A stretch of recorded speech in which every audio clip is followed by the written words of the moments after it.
What is your right as a condo owner based on Philippine law? Can you freely rent out your condo unit? What will happen with your condo after 50 years? Can you still profit at the end of your condo's lifespan? What is a condominium corporation and why should you care? As we discuss condo ownership in the Philippines. There are two kinds of condominium ownership in the Philippines.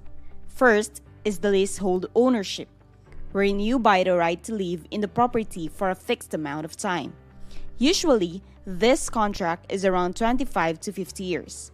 When your contract expires, you can either extend the lease or return the property to the landowner.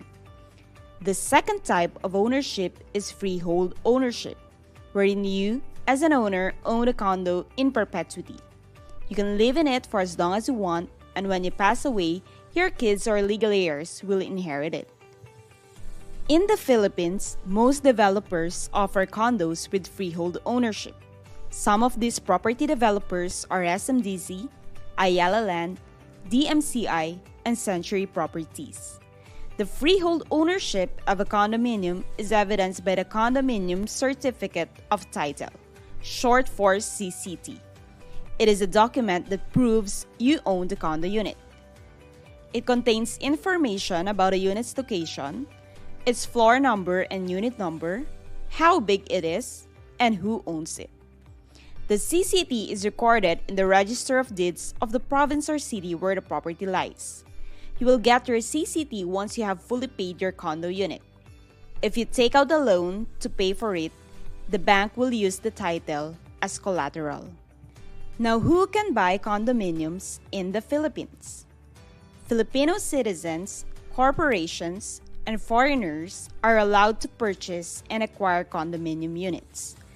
Foreigners are allowed to buy condos in the Philippines provided that foreign ownership of the given condo project does not exceed 40%. Why? Because the law states that foreigners are only allowed to own 40% of a condo project's total and outstanding capital stock. According to Condominium Act and the Corporation Code provisions, the developer shall form and organize a condominium corporation, and condo owners will automatically be a member or a shareholder of the corporation. One of the corporation's purposes is to hold the title of the common areas and the land of the condo project. And being a part of it, in essence, you are a co-owner of the condominium's common areas and the land. And as a co-owner, you have a say in decisions on what to do with it.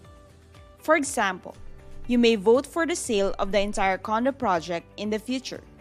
And if the majority voted yes, then all proceeds will be divided among the members or shareholders. This is one of the beauties of condo investing. Besides having absolute ownership of your condo unit, you will have an appropriate share of being a member or shareholder. Your percentage share may be based on the number of units that you have. For example, you have 2 units, therefore you have 2 shares. Or it could be based on the total floor area of all your units. Now, can you sell your condo unit? According to Condominium Act of the Philippines, you have the absolute right to sell or dispose your condominium unit. But when you do, you're not only transferring the condo ownership, but also your membership in a corporation. This means the buyer will now be a member of the condominium corporation and will get the rights to the common areas and shares. This membership cannot be transferred or disposed separately from the condo unit. You may sell your unit to Filipinos, foreigners, or corporations, provided that the transfer shall not reduce the condominium ownership to less than 60% Filipino. As mentioned earlier, foreign ownership of the given condo project should not exceed 40%. Therefore, it is not valid if the resulting transfer will make foreigners own more than 40% of the condominium corporation. Also, the law says that you have the right to mortgage, pledge, or encumber your condo unit. For example, if you want to borrow money from someone, you can use your condo as collateral for the loan. You can also have it appraised independently of the other owner's condo. Lastly, you can renovate your unit as long as renovations are done within the boundaries of your unit, meaning you can paint, tile, refinish, and decorate the inner surfaces of the walls, ceilings, floors, windows, and doors bounding of your condo. This is important, especially if you want to lease out your condo unit, because the rental rate may vary based on how much you furnish your unit. Now, with regards to renting your unit, so far renting out your condo through a home sharing platform such as Airbnb is legal in the Philippines, and many are doing it right now.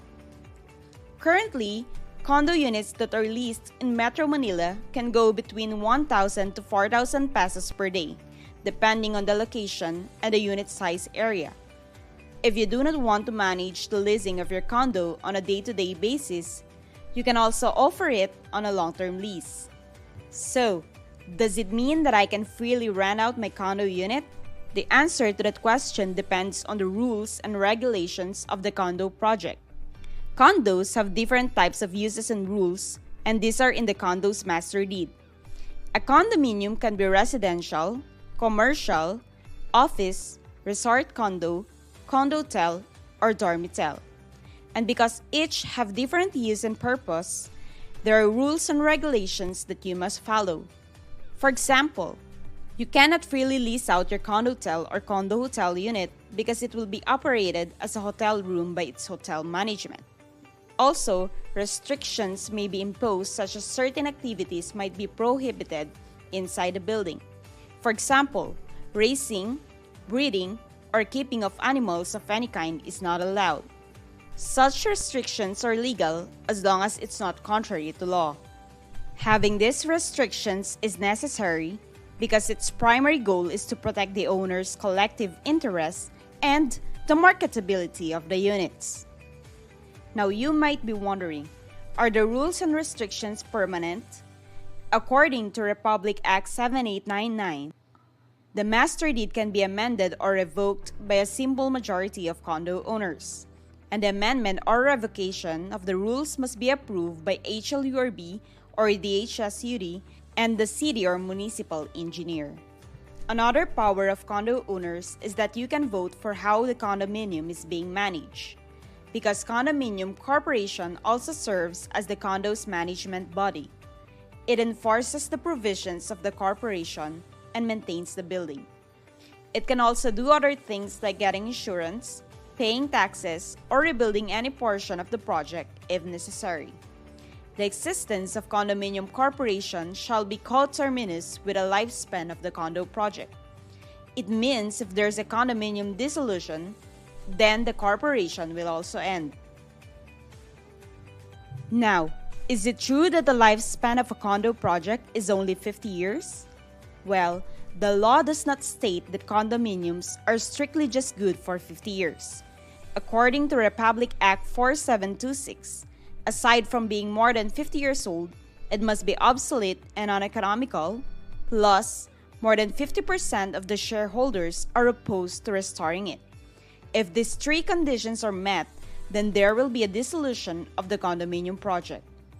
It is important to note, however, that dissolution of condominium can also occur if there's a substantial damage and it has not been rebuilt for 3 years, if one half or more of the condo units are not livable and more than 30% want to stop its restoration, if the government has condemned the condo and 70% are opposed to its continuation, and the conditions about dissolution in the Declaration of Restrictions are met. If this happens, then a condominium corporation will hold the power of attorney to sell or dispose the entire project for the benefit of all owners.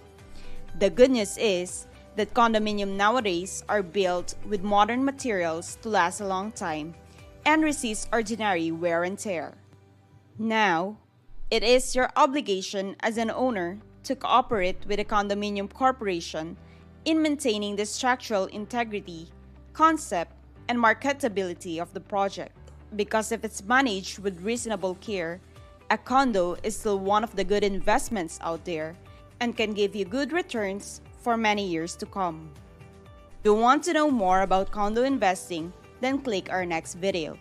Thank you for listening.